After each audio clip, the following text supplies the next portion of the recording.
வணக்கம். சாம்ராட் டிவி நேயர்களுக்கு வணக்கம்.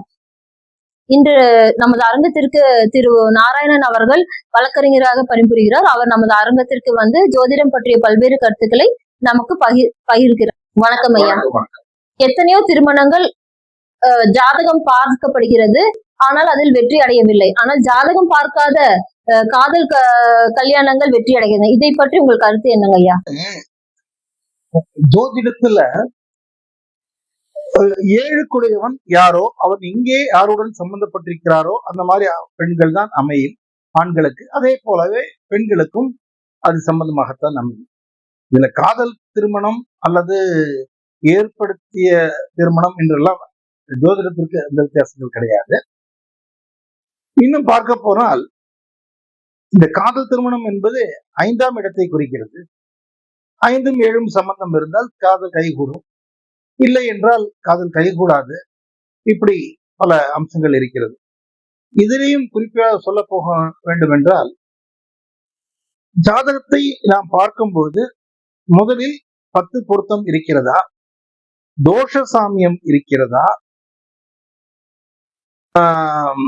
செவ்வாய் தோஷங்கள் இருக்கிறதா, அத்துடன் தசாசாந்தி இருக்கிறதா என்பதை பார்த்து மட்டும் பத்தாது. ஜாதகத்தில் நமக்கு எத்தனை தோஷங்கள் இருக்கிறது என்பதை ஆராய்ந்து அந்த தோஷங்களை நாம் அதற்குண்டான பரிகாரங்கள் சாந்திகள் செய்து பிறகு ஜாதகத்தை எடுத்து பார்த்தோமே என்றால் சீரும் சிறப்புமாக இருக்கும். ஜாதகம் பொருந்தவில்லை என்று பல திருமணங்கள் கைகூடுவதில்லை. இதற்கு என்ன காரணம் ஐயா? ஒவ்வொருத்தரும் ஒவ்வொரு சிஸ்டம் வச்சுட்டு இருக்காங்க.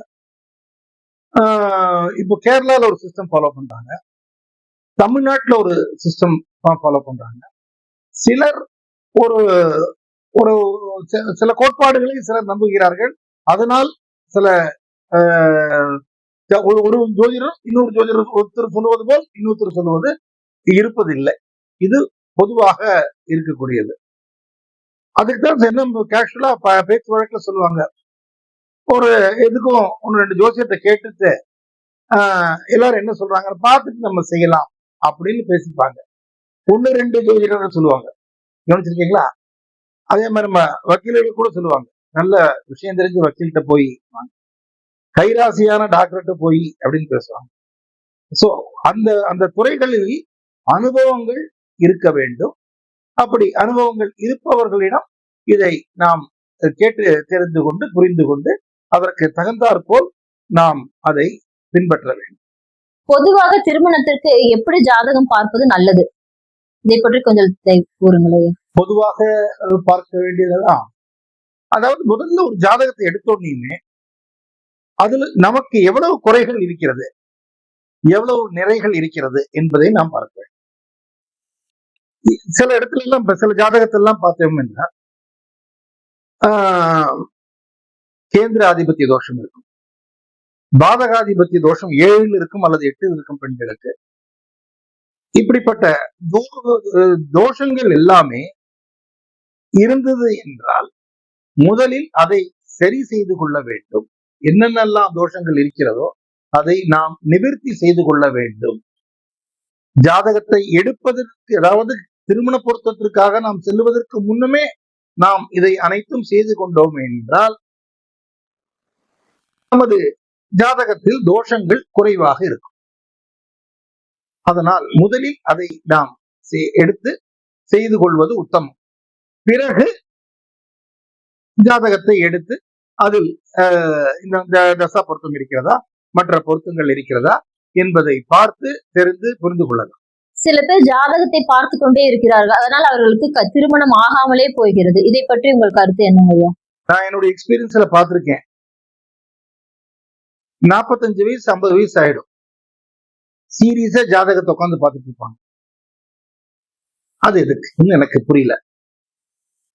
ஒரு 30-35 வயது ஆனது பிறகு ஒரு அந்த ஜாதகங்களுக்கு திருமணம் செய்ய கைகூடவில்லை என்றால் நல்ல இடத்தில் வந்தால் ஜாதகம் பார்க்க வேண்டிய அவசியம் இல்லை. இது என்னுடைய தனிப்பட்ட கருத்து.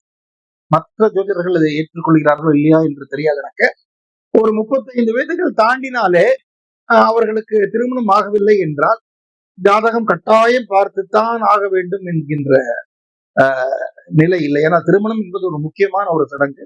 அது சிலவருக்கு சேர்ந்து கிடைக்கும், சிலருக்கு சேர்ந்து கிடைக்காது.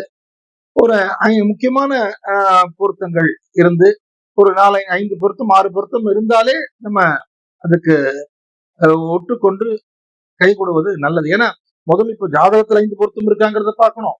இப்ப மத்த சொசைட்டில நடக்கக்கூடியது என்னன்னா, அவங்க அதை கம்யூனிட்டிக்குள்ள இருக்காங்களான்னு பாத்துக்கிறாங்க.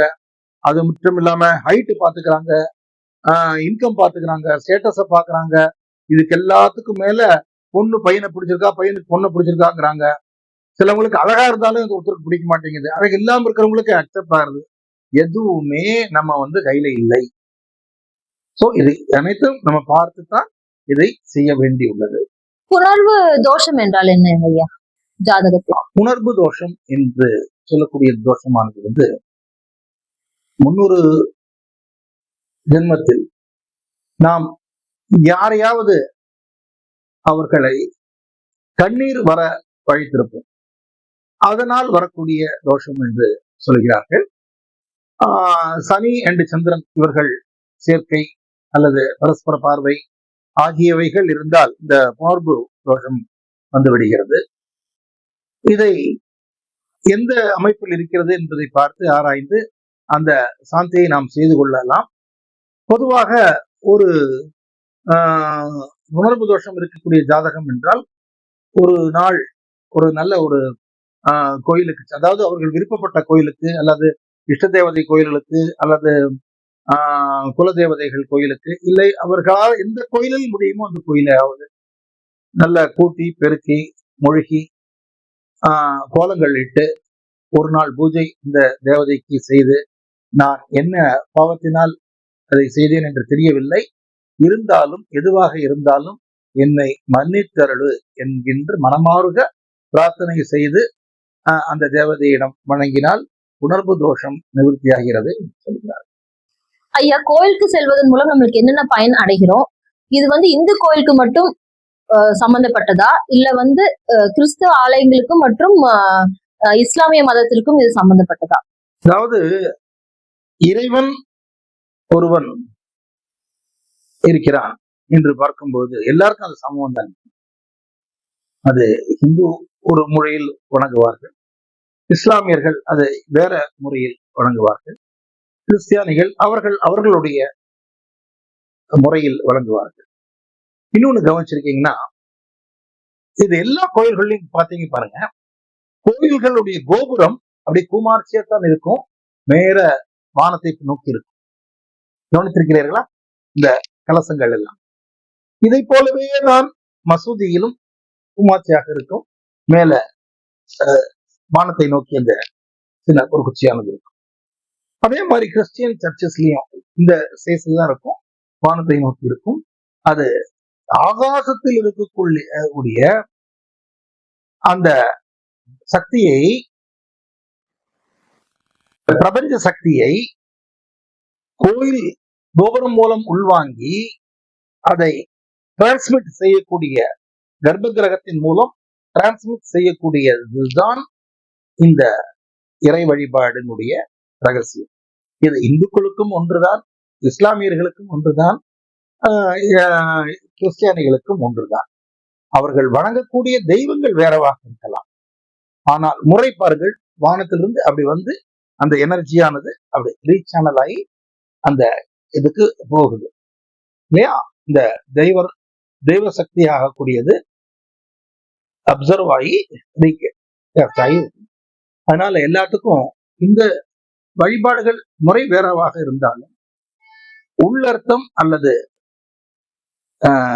இந்த மாதிரியான அமைப்புகள் மூன்றுக்கும் ஒன்றுதான்.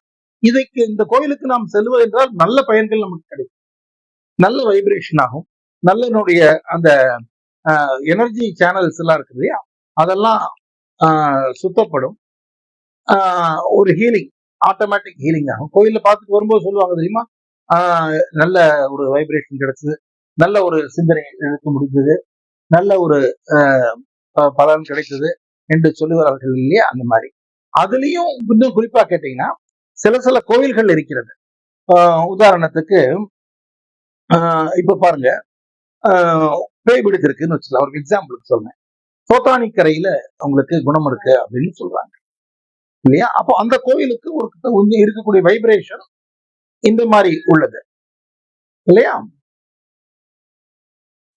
அதே மாதிரி ஒவ்வொரு கோயில்களுக்கும் ஒவ்வொரு ஆங்கிள், அதாவது திருமணஞ்சேரி போறா திருமணமாகும் அப்படி என்கின்ற நம்பிக்கை.